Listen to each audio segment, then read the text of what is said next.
So welcome everybody to the April meeting of the Multi-Town Gas Leak Initiative. I'm Brooks Winter here with Ann Wright, Lisa Olney, Dom Nicholas, and Leah Robbins from the organizing group. And thank you all for joining us this morning. Just quickly before we get started, I want to acknowledge two things that have been in the news recently. The first being the passage of a climate bill in Massachusetts, a climate law now. So very exciting news there. We're going to hear a little bit more from Leah and Audrey Schulman from HEAT later today about what's in that law pertaining to natural gas leaks, and also about some upcoming legislative efforts on the topic. And then the other one we just wanted to acknowledge is that there's been a bunch of news recently about the Weymouth gas compressor station and another blowdown there over the weekend, and calls by some members of the Massachusetts legislative delegation to shut the plant down. So just wanted to acknowledge that, and we know that many of you are tracking that issue and have been working working in solidarity with folks in Weymouth, and there may be some folks from that community and surrounding areas with us today. So just wanted to acknowledge that. So I will take us through a quick review of the agenda for today, and then we'll dive into some community updates. We want to hear from all of you about what's going on locally.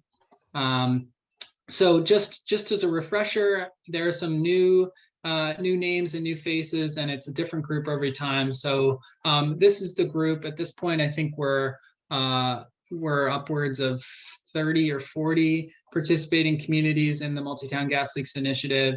If you're on the call today and you don't see your community listed here, let us know in the chat. And regardless, if you want to drop your name and where you're calling in from, your community in the chat and your role there, we'd love to see who's participating in the meeting today.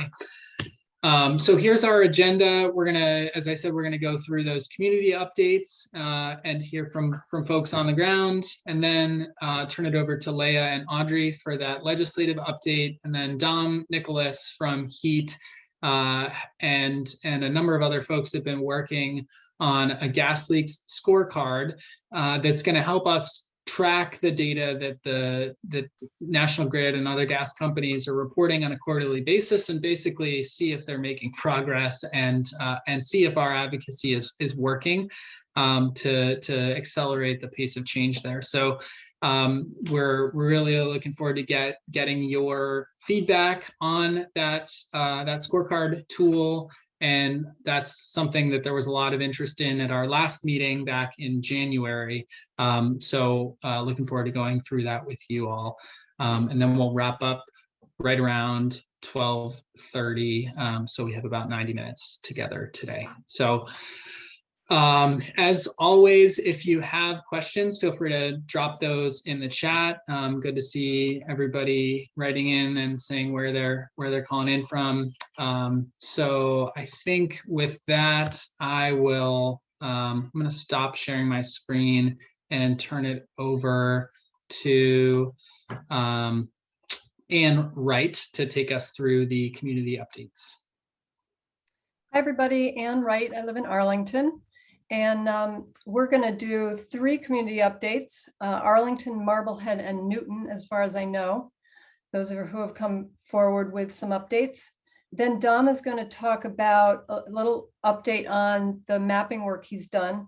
And Brooke's going to give us some news about transition in staff in National Grid, just so we all know, because it's going on now and will have taken place by the next time we meet with them. So I'm going to kick off with 2 reports from Arlington. I wasn't going to give these reports, but Brucey Moulton, who a lot of you know, got her second COVID shot yesterday and just didn't feel up to. She's not feeling so well. So I just received her report, and I'll give that to you. And our town tree warden, Tim LaCuivre, who is often at these meetings, is super busy because it's tree planting time. So I'm going to give his report as well.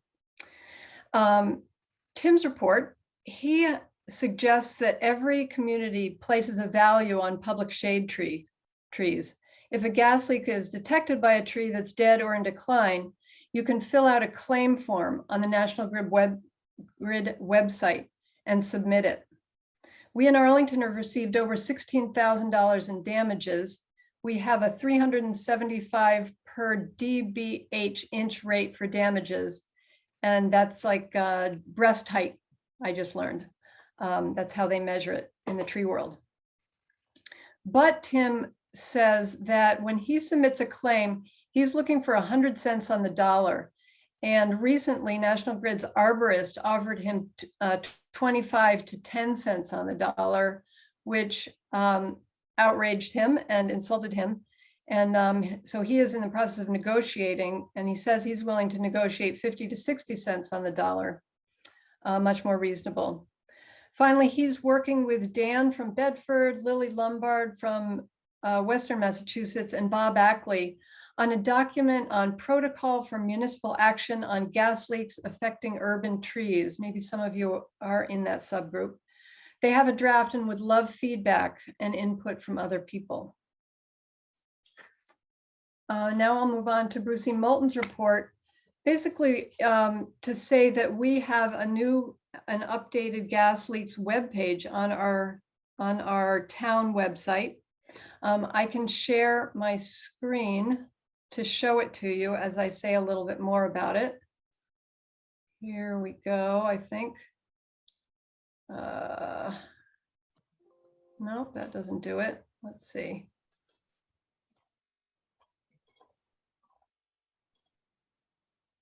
There we go. Can you see that? Yep, looks good. Good. So under the town manager link right up front, we have this gas leaks awareness blurb. We do note, like the Salem site, don't be alarmed that it looks like there's gas inside your house, but there really isn't. And you can see here, there's a map that, that people can see as they scroll down. Just as some background, we've been working on gas leaks for at least 5 years, including having 2 gas leaks tagging events in 2016 and 18. And we co-founded our town manager's gas leak task force in 2017 with our town manager, Adam Chapdelaine. We've found that educating residents about gas leaks, including its roles in killing trees, is a kind of iterative process. We keep looking for new approaches to outlets. And the latest of these inspirations has been the city of Salem and heat showing us and encouraging us to develop this, this website. And we've gotten a lot of help from our GIS specialist, Adam Kurowski, in setting this up.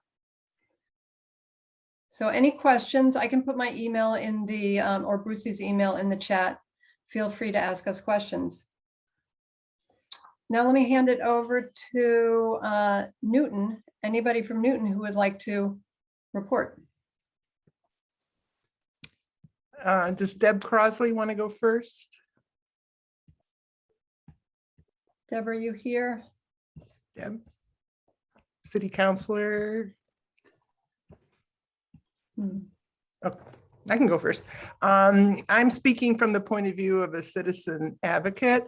And as Mothers Out Front, we're going to be doing our 5th annual gas leaks awareness campaign. And this year, because of COVID and other changes from our former gas leak tagging event, we're going to do something called Read Our Streets, which consists of 2 activities, family-friendly outdoor activities. One is a Read Our Streets bingo card, hoping people will identify and interpret the markings, the yellow street markings, and find the gas turnoff valve caps, and just learn to read the, and interpret what those proliferating gas street markings are. It looks like National Grid has been very busy. We're seeing a lot of those little yellow buttons that identify where National Grid has been very busy repairing some of our leaks. We are holding our breath, waiting for the 2020 statistics on gas leaks. We've seen over a 300 gas leaks increase in the number of gas leaks in the last 4 years. So, you know, we're thinking of doing a contest until we can get the stats, asking people to think, you know, guess how many leaks we have this year, and have a pizza prize for whoever guesses without going over. And we're also going to be doing a second activity called Protect Our Trees, where we're teaching people about the relationship between some of the sick or dying trees and the nearness to gas leaks. And we're hoping people will spot a tree.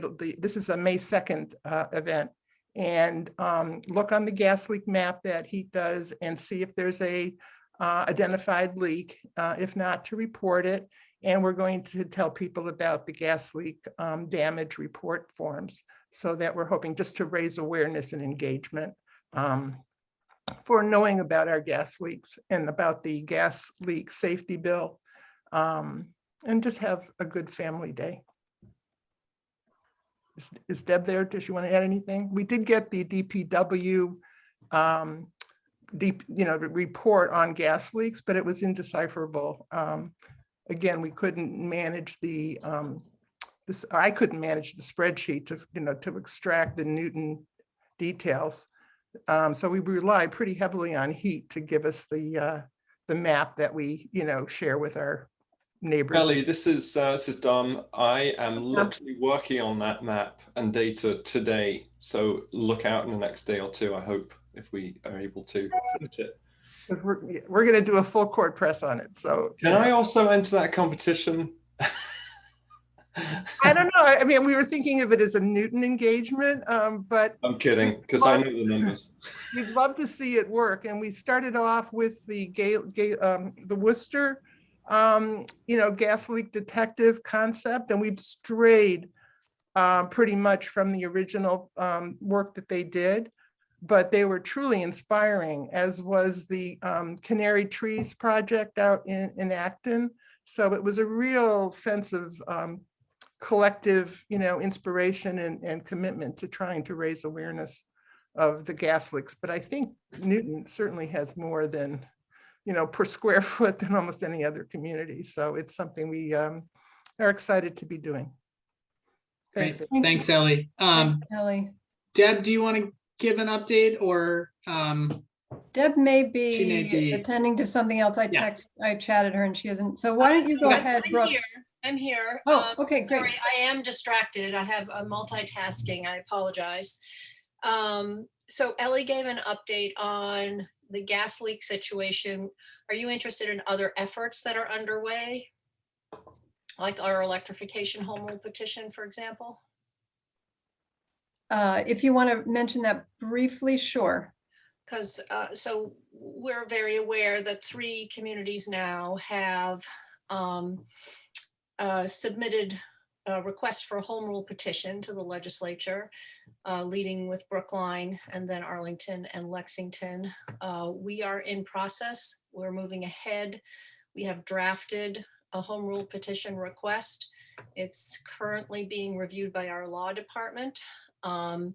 We're going to niggle over the language also in committee, and that will take place at our first public facilities meeting in May. We're hoping to get it out in time to be part of the group. That's great. Thank you. Should we move on to Marblehead? Yeah, so Eileen Matthew from Marblehead is here. Thanks for joining us, Eileen. But I offered to give a quick update on the Marblehead climate vision that I worked on with Eileen from Sustainable Marblehead and the town of Marblehead's Green Marblehead Committee last year. And I just wanted, I'm going to share my screen really quickly here just to show you what we did, because I think it's a good example of using some of the data that HEAT has produced the maps and sort of applying that locally. So are you all seeing this Marblehead Climate Vision document? Great. Okay. So this is the report. It's available on the town website, and it's it's sort of a brief look at the strategies that the town of Marblehead is going to deploy to chart a path to carbon neutrality by 2040. And there's this section that we included and a strategy that is basically advocating to accelerate natural gas leak repair. And it's an issue that Marblehead has been working on a lot. And obviously their local rep, Representative Ehrlich, has been tracking this issue and really leading the way. So it's been an issue in Marblehead for a while, and basically what we did here was to sort of demonstrate the gravity of the gas leaks issue at the local level in Marblehead. Was we took one of HEAT's maps here and displayed that, and then we got a picture. This was provided by the town, by the town planner, and I basically looked up this intersection where this photo was taken and found that there were in fact 2 leaks right by these 2 trees, and yeah, basically use this as an illustration that beyond just emissions, that these gas leaks are causing real damage. So sort of another low-tech example of ways to tell stories with some of the data that we now have access to through the work that HEAT and others have done. Yeah, just wanted to share that as an example of how we're tying this issue into some of the larger picture of climate action planning at the local level there in Marblehead. So with that, I guess Dom, you're going to give an update on mapping work and integration of data. Yes, I will give a brief update. I'll share my screen. So as you probably are all familiar with the heat maps, I'll just give a quick tour. There's some updates there. So if you go to heat.org and go to gas leak maps, you can access our maps. And we're about to push out a new update. Also, I'll post a link to this in the chat here so you all have it. We're about to push out a new data update. So all these maps are about to be updated. Right now, it's got 2019 data in, and every year the utilities provide us with a new batch of data. Thank you through the DPU. So 2020 data is going to be released here soon. I'm actually literally working on that right now. So I estimate about a week more of work. So one thing to note on this, that something is new here, is this column of estimated emissions. And this is something we released a few months ago. And this is by utility and by town emissions estimates for those leaks on this distribution system. So for example, if you're in Arlington, you can get a quick estimated emission calculation. It's roughly 10,000 in your case, metric tons of CO2 equivalent. So you can also change the emissions unit. And this is all part of a new LAUF calculator, which you can explore. It's a bit more in depth than I've got for a quick update here, but that's also on the page. So that's really exciting. That's something that I know a lot of towns have been really interested to see. So that will also get updated automatically with the new 2020 data. So that's one update. Another update is, as you know, last year I started sharing this data with geocoding in it, and work with a number of towns to develop pilots to use that data. And Salem released that work for their town also a few months ago. And you can see that here. It's a really good example of using the data that he has provided through those reports that Ellie just described struggling with. They have a really nice understanding natural gas leaks portal. So it's tailored for Salem. It's got maps and general story and Salem story and lots of other examples of integrating that data with other things. So seeing it from a neighborhood perspective, for example. So you can take a look at that. It's a really, really good example of what this data can be used for. And I'll keep bringing that up every time we meet and try to encourage more towns. If you are interested in doing something like this, please give me a shout. You can email me, dom@heat.org, or just the email address on our website, info@heat.org will also work. So that's a couple of quick updates. I think that was it. So we talked about our, yeah, that's it. Actually, that's the updates. I'm getting into the scorecard stuff. Okay, thanks. Great. And now Brooks is going to tell us a little about what's happening at National Grid. Great. I'll be brief because there's a lot that we still don't know. But as some of you might have heard, the president of National Grid's gas division here in Massachusetts, Marcy Reed, retired on April 1st. And as is often the case with leadership transitions at large multinational corporations, that is coming along with that is a shakeup in roles and responsibilities at the company. So we've been trying to stay in pretty close contact with Amy Smith, who has been our primary point of contact. As far as we know, she's still going to be our main point person for the Multi-Town Gas Leaks Initiative. But we are following that transition closely and have asked Amy to give us updates on staffing and whether that has any implications about who's going to be participating and sharing information with us going forward. That transition has also slowed the process of internal approval for the gas leak, the live gas leak map that we featured at the last webinar.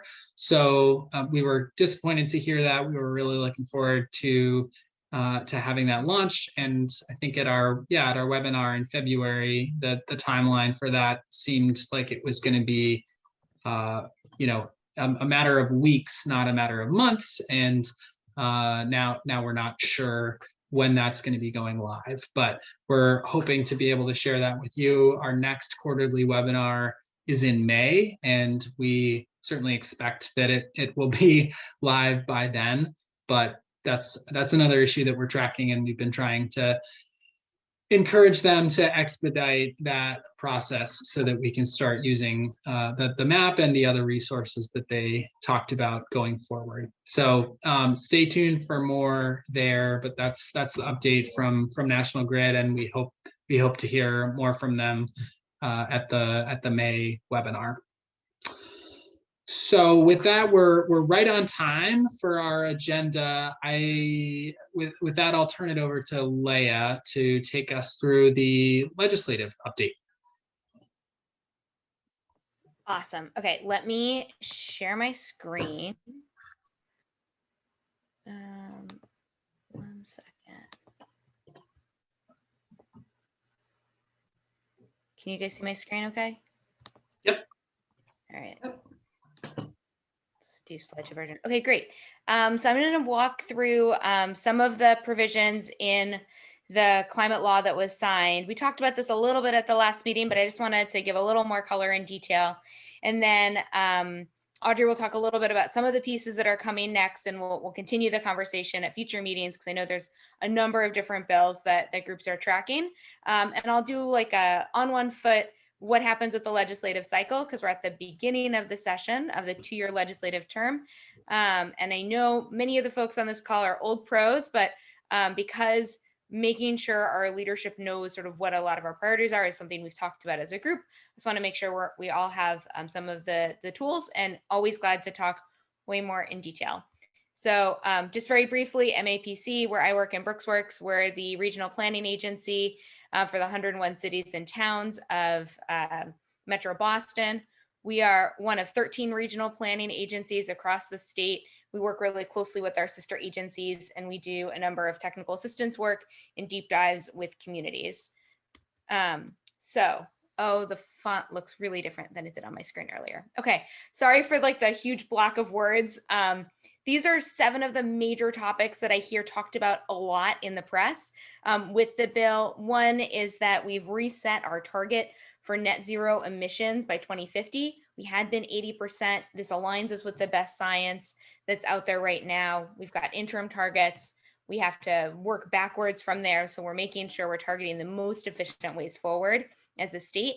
And for the first time, municipal light plants are also included in the target setting. I know a number of the communities here are on municipal light plants. That's exciting to see that change.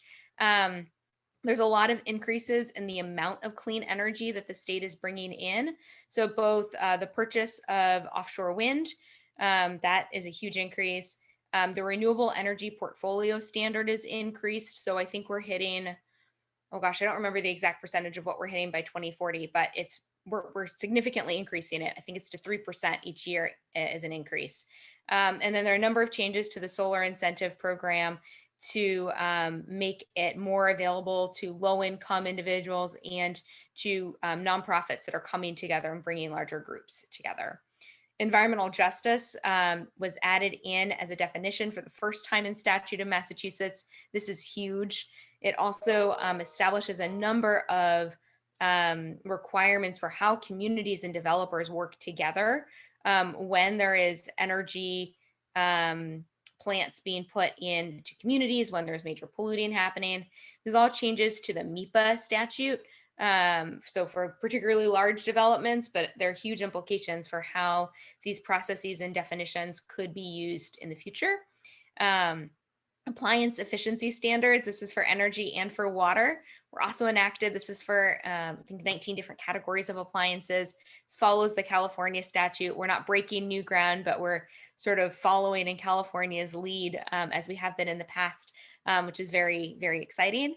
And then there's a new opt-in net zero building stretch code that will be developed by the Department of Energy Resources over the next 18 months that communities will then be able to adopt.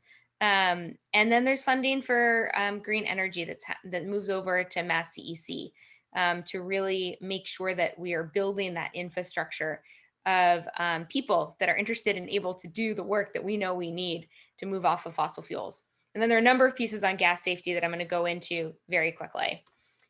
So one is DPU decision making. This is a long sought for change. DPU's mission is changed so they have to include climate and GHG emissions in all of their decision making, in addition to all of their other considerations. So it's not eliminating affordability and reliability and security, but it's adding in climate change and emissions to the mix of what they have to think about. Another is utility reporting, which is near and dear to this group's heart. Those quarterly reports that are submitted to DPU have to include a quantification of how the utilities are planning for how their activities contribute to reducing GHG emissions. Or if they don't, they'll have to include that quantification. There's a change on DPU to ensure that all written complaints regarding gas providers are investigated. And then I think critically for this group, there's going to be a publicly searchable database of what those complaints were and what those resolutions were. So there's going to be a lot more sunlight on what's happening with utility reporting. There's also a requirement that there be updated maps from gas companies and requires that DPU include compliance as a metric of quality for the utilities. These were new sections of statute that were added in. And then there's also a requirement, there are a couple of sections that were relating to repair of aging, leaking infrastructure, with utilities required to submit interim targets for repair of infrastructure with a timeline, and subjects them to a penalty when they fail to meet those interim targets that they've set. So there's going to be a lot of work, I think, over the next couple months as DPU figures out how they're going to implement all of these reporting sections with the utilities. So that's something that I think I'll be watching for sure. And I know others on this call are really going to be watching and figuring out where we can weigh in and make sure that these processes are helpful for communities.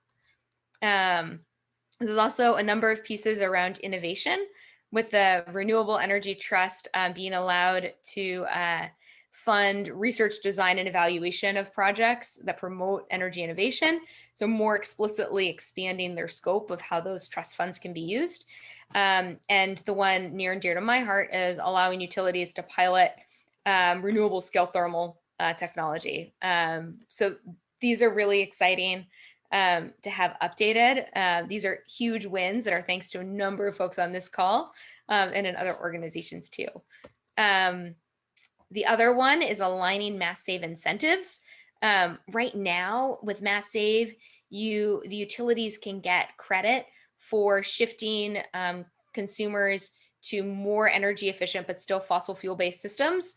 And based on these changes, it will have to be to electric. They won't get sort of credit for shifting consumers within fossil fuel systems. And this was something that I will say, to his credit, Governor Baker put forward as a change. So that was really exciting to see happen. And then there's a number of increases to safety, increasing penalties for several infractions, and whistleblower protection for utility employees. And I think I already did the innovation piece. So that is what's in the bill. I'll pause there to see if there are any questions. There's so much more in there. It's like almost 150 sections of bill. There's like lots of good stuff. Any questions? I realize I threw a lot of words out there at once. I have one question, Yeah. if I may. Is the Department of Public Utilities given a maximum time frame within which they have to figure out how they're going to meet the obligations? That is a fabulous question, and I'm not sure, but I will double check.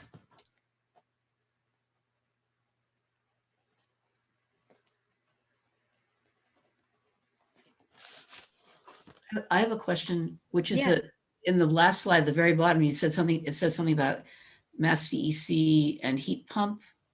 Oh, yeah. Can you explain what that's going to be?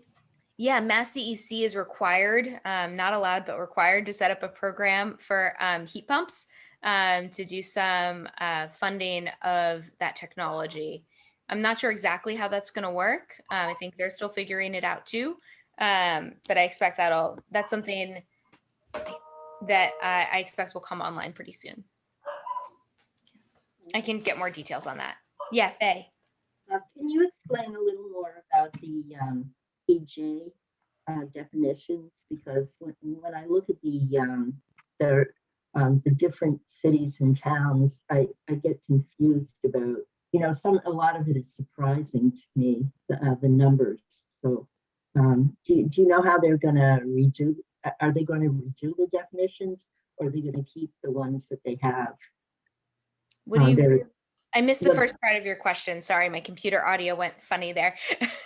Yeah, I don't understand the EJ reports. There's one where they have all the cities and towns listed, and how much of them are EJ block groups, and how much of the population lives in EJ communities. I'm just wondering, are they going to redefine these things, or it's more about, putting teeth into what they already have for definitions? It's a little bit of both. So what the bill does is require it based on the census tract level, which is a little bit different than how it's been operated currently, to my knowledge. And I'm looking around if anyone wants to correct me. And that it will require it based on a number of different provisions, including English language learner, income, and sets up an oversight group that will evaluate, are these the right things that we should be counting towards what environmental justice means in Massachusetts? So that ability to come back around, I think, is new, and the ability for communities to petition the state to say, hey, you didn't count us as environmental justice and we think we are. And then there's also a number of provisions around when there's a large development, and that's defined under MEMA,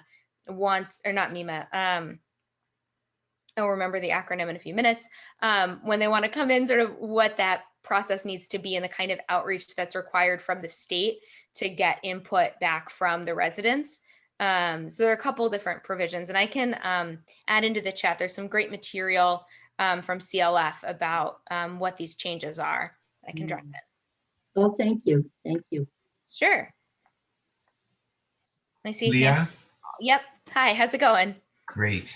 Leah, a quick question. Do we know how National Grid is prioritizing their leaking gas infrastructure replacement program? I see it in Worcester here, but I also see that it's in a lot of very nice communities. And are they giving any priority to the EJ portion of the city? Do you have any sense of that? I don't have a good sense of that. Yeah. I don't know if others on the call I can hop in with a thought on that. That analysis is a very, very interesting analysis to do, and I'm connecting Dr. Marcos Luna up with another postdoc to try and do that study. And there's a lot of information in the GSEP reports which do include prioritization factors, for example. So whilst I don't have an immediate answer, it is something that I'm very keen to get the ball rolling on, because HEAT, or me in particular, extracted all of that data from those GSEP reports and geocoded it so we can do GIS spatial analysis, including EJ analysis on it. So it's in the pipeline, but it's I don't know an exact time frame for it. So it's just a little bit of additional information. Yep. And I'll just throw in that the way they prioritize gas main replacement or GSEP is through, it's based on theoretically on safety and leak prone infrastructure. So age, et cetera, number of leaks. Nathan, do you have your hand up as well? Yeah, I just wanted to mention that there's some evidence that the priorities for GSEP might get shifted around based on squeaky wheels. And so our friend Ania Camargo was talking about how the gas lamp pilot replacement on her street in Beacon Hill, Boston, suddenly got shifted right to the top of the line in terms of a pipeline replacement on her street, which, is pretty affluent there in Beacon Hill. So I'm very curious. I think it's on GSEP. No, it's actually that wasn't actually on GSEP, but we looked at that this week. Interestingly, it wasn't on last year's GSEP plan or the next 5 years. So Ania was really curious about why are they doing replacement of pipeline if that's not on GSEP? It's a really good point. So are you sure then that they will not get the same kind of financial compensation that they would through GSEP, or that they may go for a post? So they're just getting cost recovery? No, I don't know. About that? I'm not sure. I don't have an answer for that. Okay, that needs to be checked out, I think. Those are the types of things, because I've seen that happen in Newton as well, where they quickly, when they see an issue, it's like, okay, we're going to replace the pipe now. And I just want to know, are they making these choices to prioritize so that they can just basically, lock in the profits and, quiet people down? Yeah, I think it's an absolutely excellent question. I would love to know the answer to that too. And we were surprised that it wasn't on that GSEP plan. So yeah, if anyone finds out, let me know. I'm not surprised that it wasn't on the plan in the last year or 5 years, because, but I'm surprised that it already went through. Just, it somehow became a much higher, faster priority. And I just want to know about what mechanism they're using to get cost recovery or basically new infrastructure profits.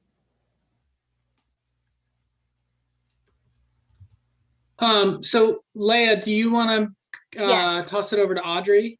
Yeah, I can toss it over to Audrey if you want to talk a little bit about bills that are coming up, and I can send out in the slideshow, it'll have sort of the legislative process, because I know we're running short on time. I want to make sure Audrey has time to talk.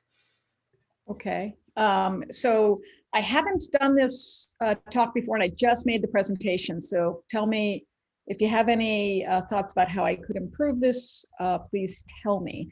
I'm going to talk about the future of heat legislation, which is proposed Massachusetts legislation sponsored by Senator Cream and Representative Ehrlich. It was created by the Gas League Allies, a coalition of over 25 nonprofits and researchers. The problem is the state is mandated to reach net zero emissions by 2050. That's pretty quick to do a lot of emissions cutting. And Nathan, do you have a question now, or is your hands up? No? Okay, good. Here are our current emissions, and we have a plan for two of them, the electricity sector and transportation, but we don't for heating. How are we going to do it? The only way we have currently is, aside from all of us just turning off the heat, is to move to efficient electric heat pumps and then produce that electricity with renewables. But to do this, you need discretionary income. So or you have to have good financing. This is not equity, and it's not a great plan, right? Because what happens then is you have one home at a time electrifying, and that's just not going to reach the speed we need, and it's not going to be equitable.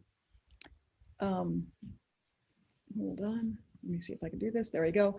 And currently, to make this more complicated, the Department of Public Utilities has just required the gas companies create a plan to decarbonize. And that's partly because they are currently, as we know, installing an enormous amount of gas pipe replacements. They're installing new fossil fuel pipes in the ground. And these pipes are generally paid off over 30 to 60 years. So we're going to be paying for these pipes long past 2050, when we know we will not be using gas the way we are now. This means that these are probably stranded assets going into the ground now. The way that will roll out is the people with means and motivation will get off the gas, leaving lower income people to shoulder more of the cost.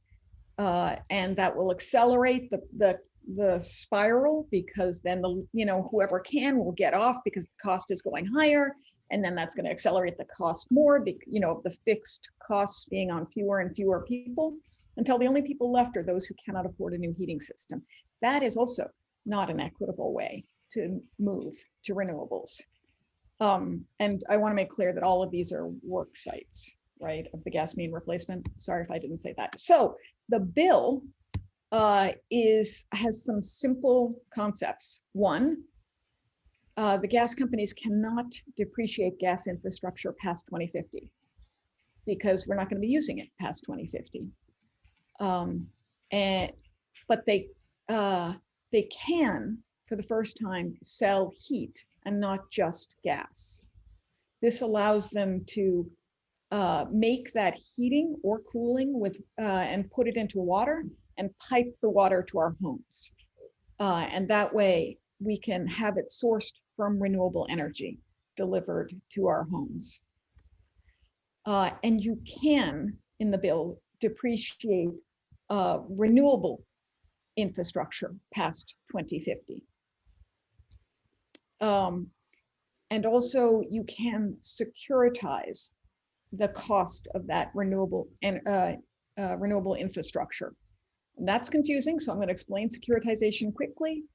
Normally, the utilities have to, get a lot of money to install all that infrastructure. It normally costs about 7.5% interest every year, and those investments go for decades, right? So that's a lot of money that adds up being. Securitization means that you can borrow that money at a lower cost. And so you have some savings. In this case, in the bill, those savings will go towards retraining gas workers so they maintain their benefits, their salaries, et cetera, and can move on to renewable infrastructure. And the other savings go to low-income household transitions. So paying for the appliances they need, at the insulation, the electric panel upgrades, etc. One example of a possible infrastructure that could be installed like this is Heat's geomicro district, but this is just one option that I just wanted you to get an idea that there are options out there. The key benefits are delivered as water instead of as gas. That's safer. Water does not explode. You would have cleaner air inside the home because there would be no combustion in the home. It would lower energy bills for customers because you're no longer paying for fuel, except for the small amount of electricity needed to work the heat pump. And it would provide both heating and cooling, which we're going to need more of in the future. The equity parts is the DPU would be mandated to consider both public health and safety with everything that comes to them. And because it's utility scale, everyone gets access to it.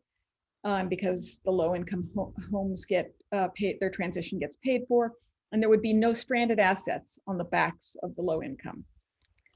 The gas workers would be retrained, as I said before. You get the renewable heating and cooling. It keeps the energy money in the state as opposed to sending it off to Pennsylvania or somewhere. And it doesn't waste the $13 billion on future stranded assets. Because the infrastructure is so incredibly efficient, it would reduce the electric grid peaks that would happen as we all move to electricity. And because the pipes are underground, they're more protected in the case of extreme weather events. So I'm going to just leave you one final image. Imagine that this bill gets passed and all of these sites move from being stranded assets to future sites of renewable energy infrastructure that we need for this new century. That's it. Thank you. And now I have to figure out how to unshare. Give me 1 second. Okay, there, good. Thanks. Any questions? And if we don't have time, then we can just move on. I think we're running a little behind, so maybe I'll ask folks to put questions in the chat. There was a lot there, Audrey. Very exciting legislation. Thanks for that great summary of the problem and also of the solutions that are offered in that bill.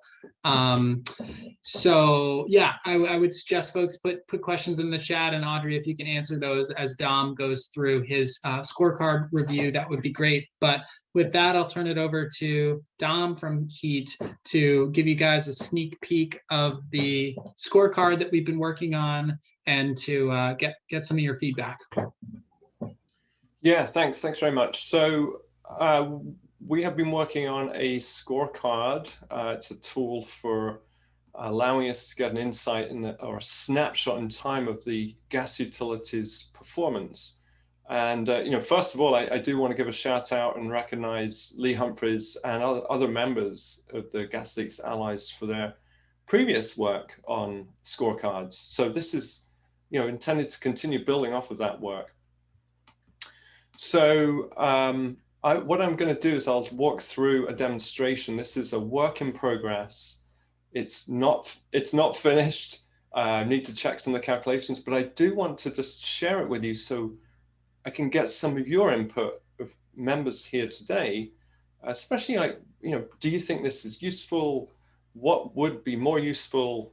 Does it make sense? Just anything you think of as you're looking at this with me. So I'll just share my screen really quickly. Okay, so can you all see that? It should say National Grid, Boston Gas, Q4. Okay, so just a quick note on what is the data source behind this? So previously, gas utilities were providing annual reports, which is what we currently base our heat leaks maps off of. But they're now also providing quarterly reports. So this takes as many quarterly reports as I could find, which is about a year's worth, for National Grid. at the utility level and tries to break it down a little bit so we can get a sense of a couple of key things, like what's the scale of, how many leaks are they dealing with, and are they keeping up with those new leaks? Are they getting those? How many leaks are they getting off their books compared to how many are they getting into their system? So I'll go through a couple of sections. We've got some basics. Then we've got something that I'm calling the leak removal index, and feel free to make up another name. We can go over different names for these things. And then I'll go over some other things we can do, like looking at oldest leaks, which frankly is, to me, one of the most shocking things when I look at this data. And then beyond the red line, we'll look at some things that are not done yet, but are ideas here, and they get more and more controversial as we go down the list. So we'll start at the top, and I'll pause at the end of each one of these main sections to see if anyone has questions or input. So the first section, and again, just keep in mind, this is just a total work in progress, trying some things out here. So the first section is just basic counts, and by grade, we have some basic counts, like the total number of leaks for National Grid over time. This is from their reports. So for example, in Q1, which was January 1 through end of March of last year, you can see by grade the numbers. And this is a sum of everything: new leaks, repaired leaks, eliminated leaks, and unrepaired leaks, so everything. And then we can break that down a little bit more to see for the quarters how many new leaks are coming in, and can you get a quick idea of what type of leaks are mostly predominant there? So here we get to see really quickly, it seems to be most of the new leaks are grade 1s, for example. How many leaks have been repaired? We can get a quick eyeball of that over time, a quick trend. You'll notice here too, there's a very thin slither. The SEIs tend to get washed out in this view because there's not as many of them relative to the rest of things. But anyway, repaired leaks over time, eliminated leaks over time. And I just want to take a second to describe what an eliminated leak is here, because it is important to understand. So leaks can be repaired, which is pretty self-explanatory, but they can also be eliminated. And an eliminated leak can be either eliminated through what we just talked about a minute ago, pipe replacement, GSEP, but it can also be eliminated by things like the utility goes back to look for the leak, to check, has it grown, for example, or is it still there? And they can't find it again. And they say, well, we can't find it again, so we'll eliminate it. Or another common case is multiple people have called in a leak and they're duplicates, so they'll deduplicate things. And there's a whole slew of other reasons, but it's important to know that there's a category called eliminated, and they are mostly GSAP stuff, plus, the other things I just mentioned. Okay, so the last main kind of key metric here is unrepaired leaks. And by the way, this isn't necessarily in a particular order, but unrepaired leaks over time you get to see is predominantly grade 3s and SEIs. So you get a quick glimpse of that trend there too.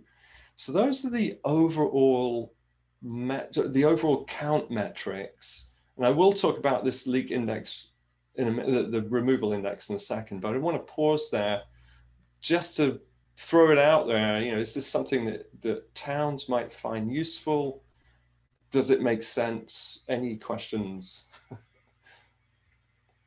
And feel free to email me afterwards as well. I will be answering questions on email too. Okay, Susan Helms said yes, very clear. Okay, good. Sorry if I did, but the 12,299 leaks, is that in total across the state? Is that just for N-Grid? Is that just right? That's a great question. So this is just for National Grid. So there would be a scorecard for each of the utilities. There are 12 reporting quarterly reports right now. The biggest ones are National Grid and Eversource, which now has taken over Columbia Gas. So we've got Eversource Energy and Eversource Gas of Massachusetts. Those are the three biggest. So we'll be able to populate scorecards for those other utilities and compare them as well. So this is just like a first pass at the utility-based metric. And it's their territory in Massachusetts. Dom, are you gonna, is it supposed to be released? Are you gonna do this by town? Is the point of this to do this by town? Yeah, right. That's an excellent question. So originally when I started doing this, I was doing this by town. So I wrote some code that actually produces these metrics town by town by town. And it's really great. Unfortunately, I hit a snag, and some of us may not be surprised, but National Grid, unfortunately, do not provide a date of leak elimination. And so in order to calculate some of the future metrics here, we need them to provide a date of elimination. All the other utilities provide that for eliminated leaks, except National Grid. So Brooks and I have actually reached out to Amy Smith, and she said, yeah, we'll get you that. And we've got some follow-up questions to ensure that those dates go into the future quarterly reports too. But yeah, one of the really powerful things about this is that I can do this town by town, and that's really that's quite a new thing for us to do. Good question. Any other? Yeah, so great question from Lisa. Will it be possible to put the scorecard data on a town gas leaks webpage? Yes, it will. The final implementation is up in the air right now. This is just a prototype, but there's many different ways we can do it. Tom, Sharon asked a question. I think we've got the answer, but making sure that Eversource does have quarterly data as well. Yes, it does. And it has, they all have, if I remember right, they all have quarterly reports for all of last year. And the new one for this quarter is about to come out in about a week's time. Usually it's a few weeks into the next week. I'm not going to field that question about how they grade things right now. I'm sorry, that's going to take a bit longer than I've got, but there is a description of what the grades mean at the top. Again, this format, it's not cast in stone, but okay, I'm going to continue just because I know time is sensitive here. So the next thing, which I think is one of the most interesting things to look at, is the idea of are utilities keeping up? This has been a question I've had for years. Like, are they able to, are they removing more leaks than they're finding, or is it the other way around? And how does that compare from utility to utility and across grades? So I came up with this index, and we can call it something else, but I've called it the leak removal index. Not the leak repair index, because that would be just for repaired leaks, but the leak removal index. And what that is, it's a very, very simple ratio. It's just the number of new leaks divided by all of the leaks removed, so repaired and eliminated. And I think that gives me at least a sense of, if they're removing more than they're finding, that's good. I mean, it seems like they're moving in the right direction. If all of these quarters, it was like 50%, they're only removing half as many as the new ones coming in, that would tell me they're not keeping up. So it's like a very simple, very, very simple metric. So I'm curious, just conceptually, does that seem to convey a sense of keeping upness to you guys, or do you think that it's not? Give me some feedback, because I really want to know what you think about this one.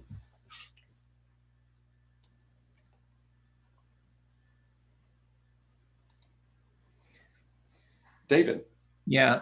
So I've looked at this a lot. I think this is the right way to look at it. I mean, this is what needs to be looked at. This is the metric we need.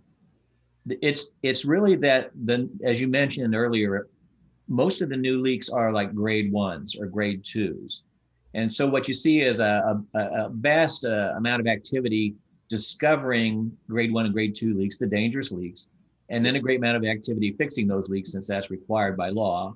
And so what you're left with is kind of the grade 3s.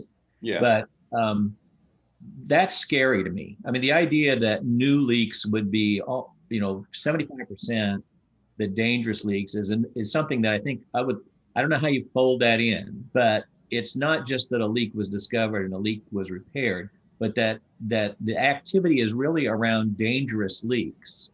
So that while the new leak exists, somebody's in danger.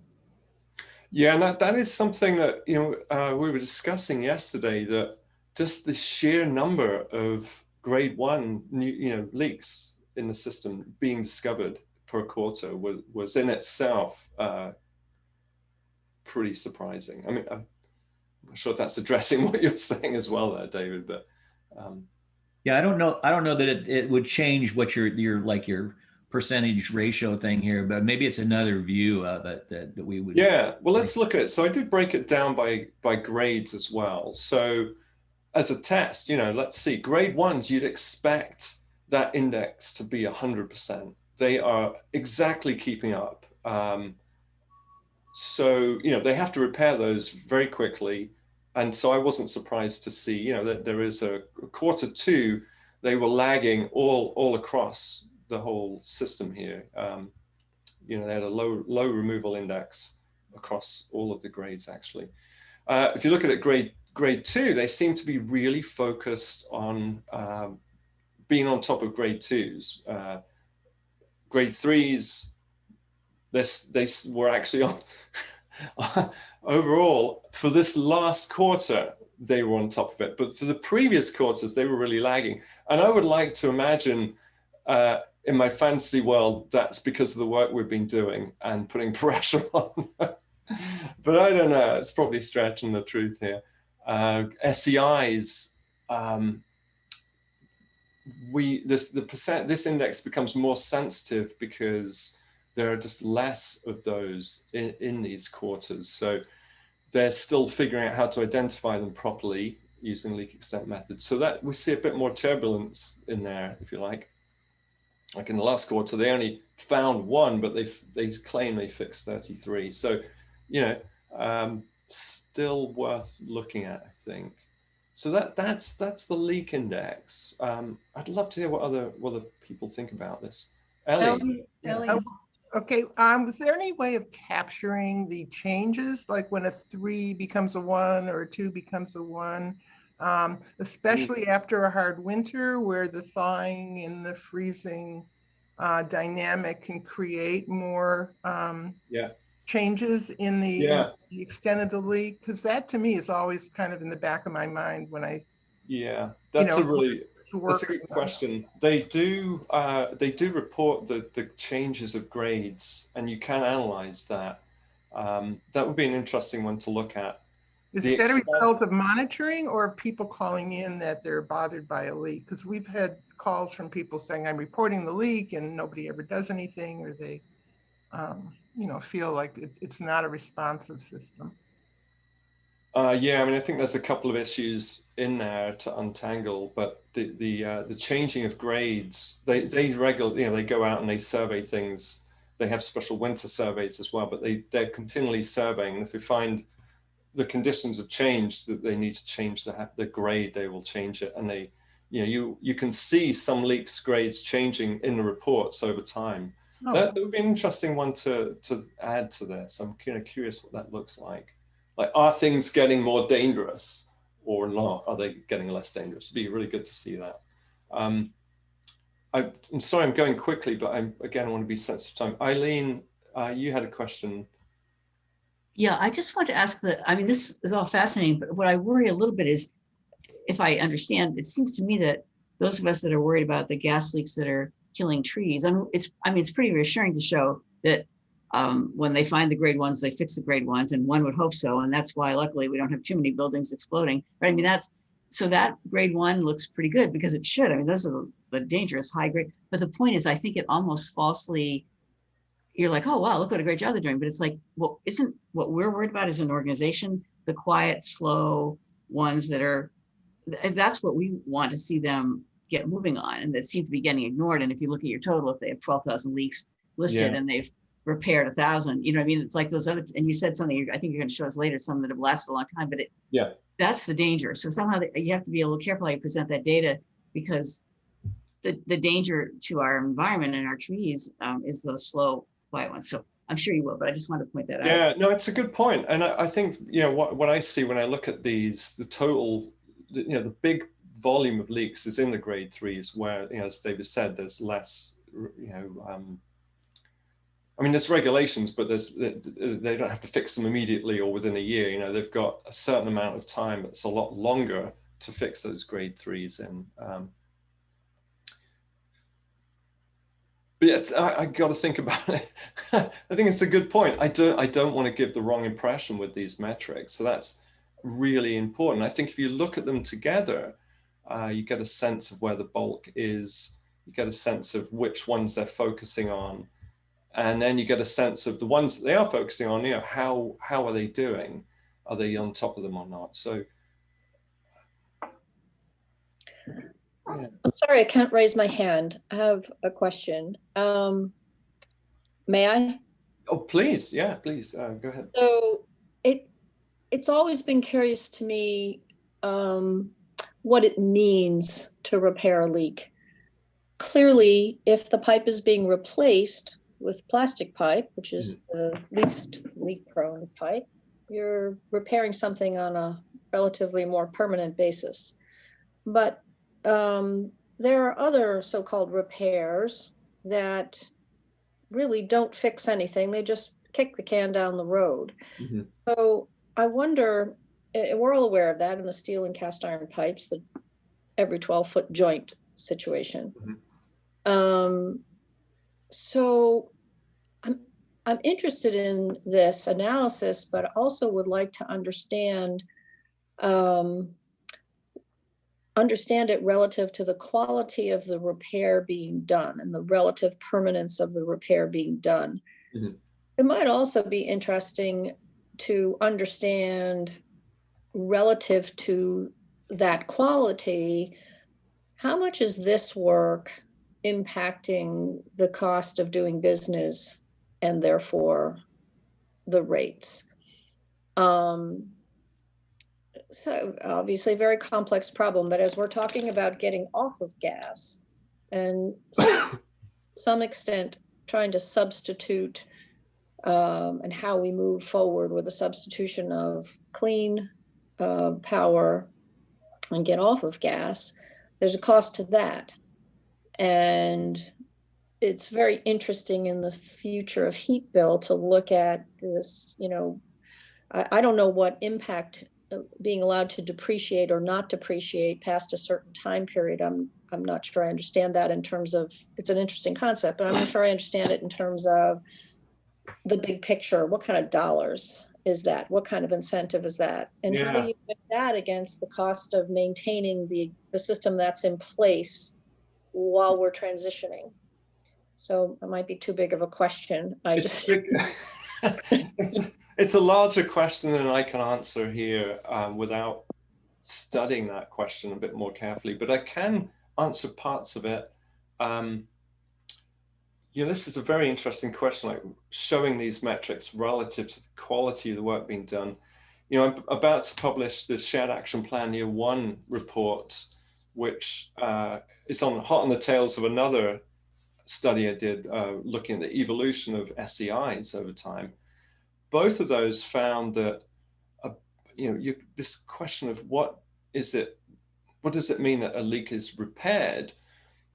We found in our studies time and again that actually only about 1/3 of the time is the leak repair effective, so it's fixed. 1/3 of the time the leak, it's based on leak extent, you know, the leak extent is about the same, and the other 1/3 actually it's gotten worse. Now you should read the report when it comes out, because it does suggest some of the reasons why that repair rate might be like that.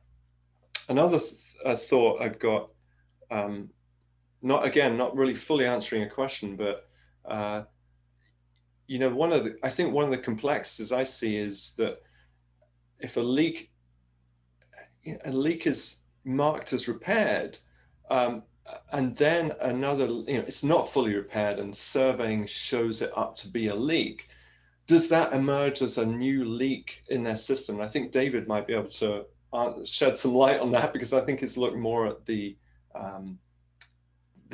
this part of it. But David, do you want to chime in on that? Well, I mean, if a leak is fixed, then it's going to be reported as fixed. If a new leak occurs, in the same location or 5 feet down the road, that's a new leak.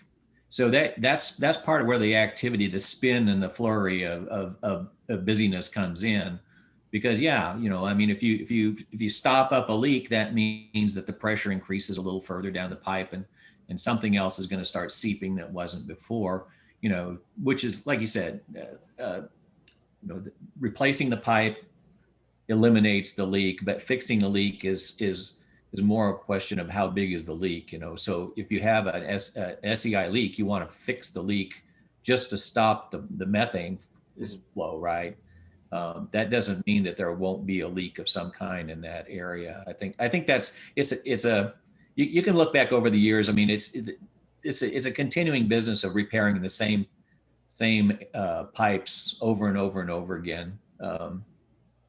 I don't know that it's a profit-making business, because the companies are only able to collect their costs, but it is a continuing expense to us.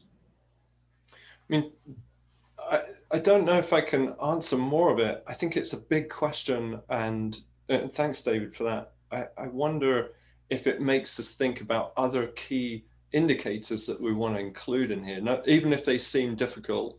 What would we want to see in here as the end consumers and the public that's missing, that this isn't reflecting? I don't know what the answer is, but maybe I'll just go through some of the other ones real quick. How much time have I got, Brooks? Maybe 10 more minutes. Okay, that's fine.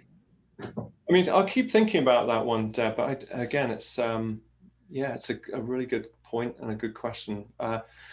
So another section that's fairly easy to pull out of this, and to me is just still remains one of the most shocking, is the oldest leaks for this quarter. And what was surprising to me looking at this data recently was that there was a grade 1 that was not fixed. According to their reported, this is all recorded from their reported data, wasn't fixed when it should have been. I don't know what the details are with this. I know they're very sensitive to this area.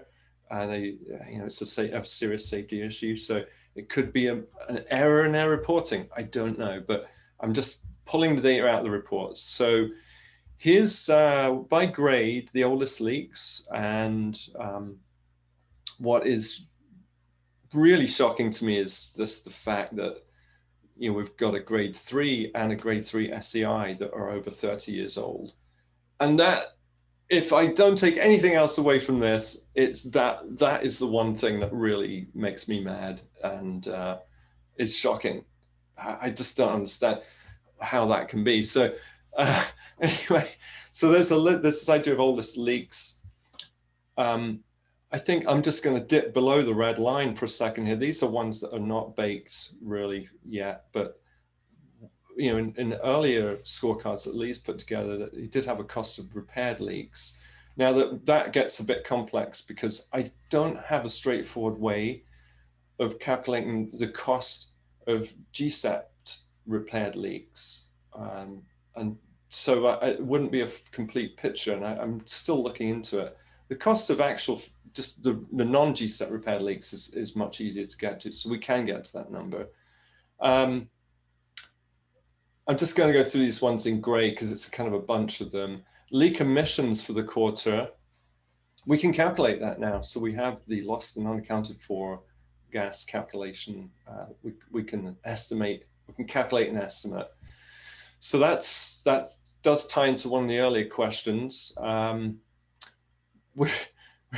So get down this list, gets a little bit more controversial, like really stuffing it to the man kind of thing. But worst towns based on unrepaired leaks, we can break that out fairly trivially.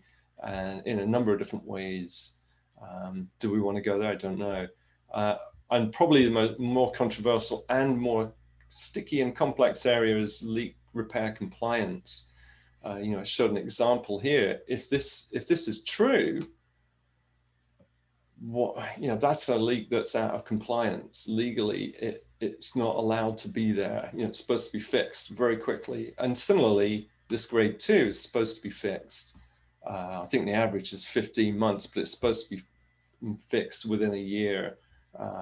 But 4 years, that's out of compliance. And then there are classes of, an SEI and these grade 3s, if they've been classified on or after January 1st, 2018, they need to be repaired within 8 years. So there's one thing you could search for. I'm still looking to see what the regulations are on leaks found before that, but anyway, it's a different question. So that we could go there. We could start talking about compliance. I feel like it starts to, it gets a little bit uncomfortable. I think I'd want to consult with some experts and question the worth of my relationship with the gas utilities going forward to keep doing this work. So anyway, there's a bunch of other things that we can do, and I just want to throw it back to the group here for any input and thoughts and questions. So just chime in if you've got one.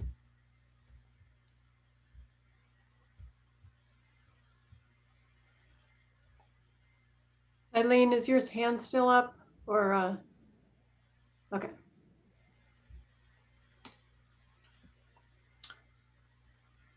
So, this work, we'll continue developing it.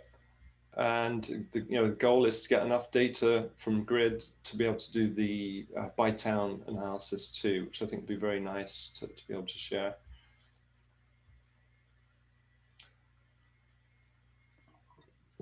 Okay, I think I'm on time here to within a minute, if I remember right. So if you've got follow-up questions, give me a shout. dom@heat.org. I made it as simple as possible. And, we'll keep working on this. If you have further thoughts, just send them over. But generally, I just want to get just a general sense to, what we've got here, at least the top two pieces.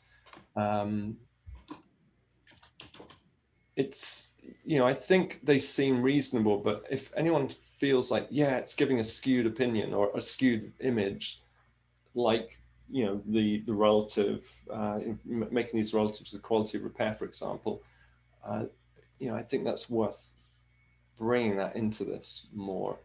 I don't want to, I'm very concerned that I'm giving the wrong impression here, whilst trying to stay objective. So anyway, yeah.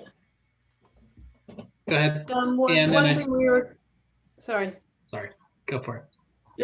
Just to say that we were going to talk at some point about the process with this and what do people feel about when to share this? When shall we bring it to the meeting with National Grid? Should this be public? And I think there were some good questions raised about how this data and this scorecard could be interpreted. Maybe we have that discussion next time. I see Nathan's got his hand up. I want to make sure. Nathan, do you have a question there?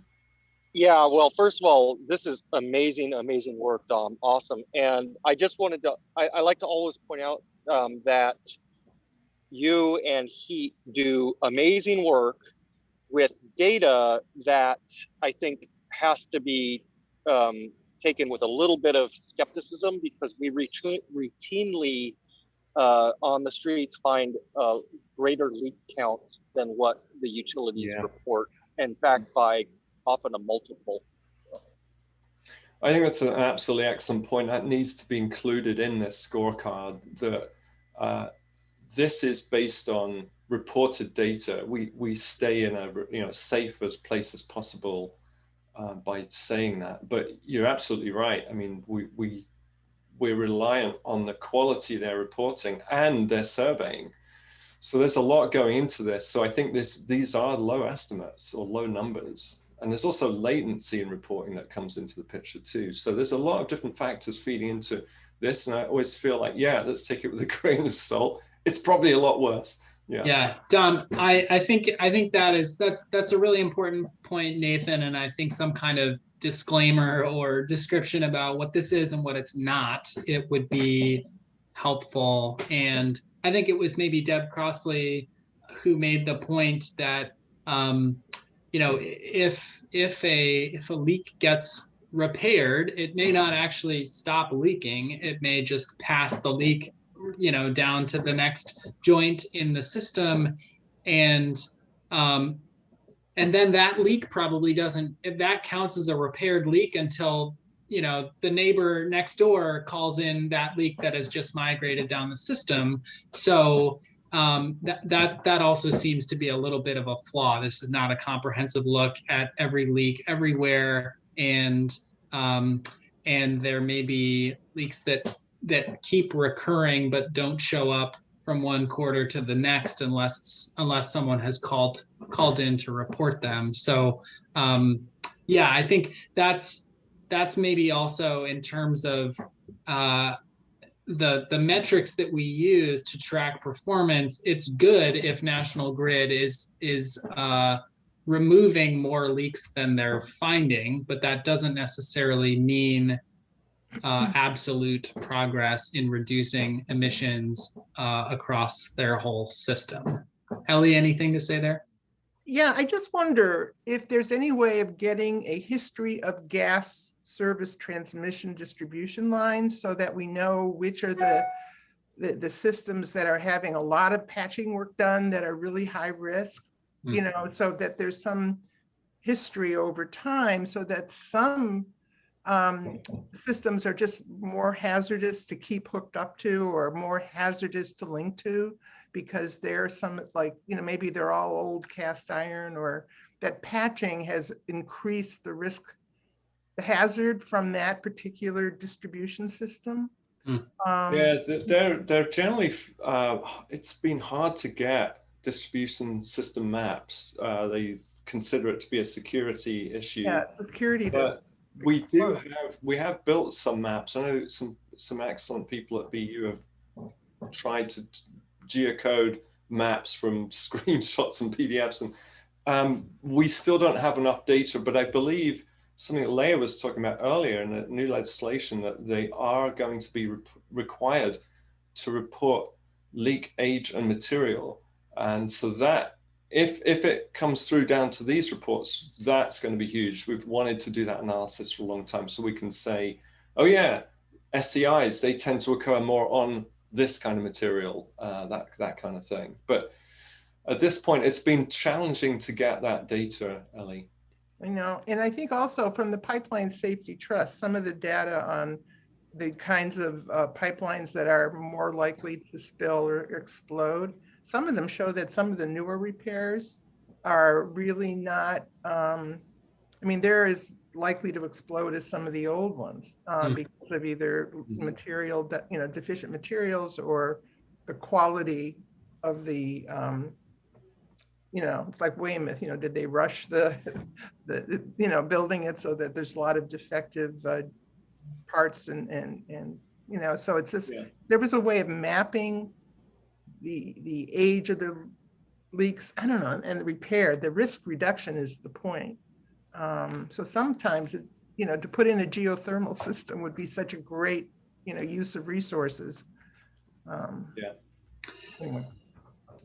So Dom, I think we should turn it over to Lisa to take us home and wrap us up with the next steps and stuff. But thank you for that great presentation on the scorecard and all of your work on that. And thanks to everybody for your really helpful feedback. And I think Dom and a bunch of us are going to work on incorporating that and sort of continuing to iterate on that. And yeah, and we'll think about how to build that into future meetings, either just this group or possibly eventually sort of as a complement to the reports that Grid is, and some context to the reports that Grid is giving on a quarterly basis at the update webinars. Lisa? Yes, so thanks, and thank you everybody for coming. Brooks, I think we have a slide that has the dates of the upcoming meetings. me I bring saw that some up. requests in the chat for the slides, which we will certainly do our best to gather and send out. We'll have a recording of the meeting as well. I'm just going to put in the chat a couple of things that came up. So to get input or to provide input on the Urban Tree Protocol draft document, I've just put in Dan Chiarella and Lily Lombard's email addresses. For the scorecard that we were just talking about. I think this is already in the chat, but adding it again. Dom's email, and he's also the contact for incorporating those, the gas leaks data into your municipal website. And then on the legislation, Audrey Schulman's email address. And I know the Gas Leaks Allies has some fact sheets on the future of heat. So we will send that out as well when we follow up with the slides and the recording. And here are the dates for the next meeting. We've got May 27th coming up, August 26th. Oh, sorry, we've got the long, I put in the wrong email address. It's my personal email, but you can send it there too. Apologies. That's okay. May 27th, August 26th, and November 18th. So please save the dates. And thanks. Great, and those are tentative, right, Lisa? We still need to confirm with Amy and her team from National Grid for May, for example. But yeah, save the dates, and we'll be in touch soon to confirm the date for May. Great. Thanks for coming, everybody. Thanks Thanks everyone. all. Take care. Thanks, everyone. Bye-bye.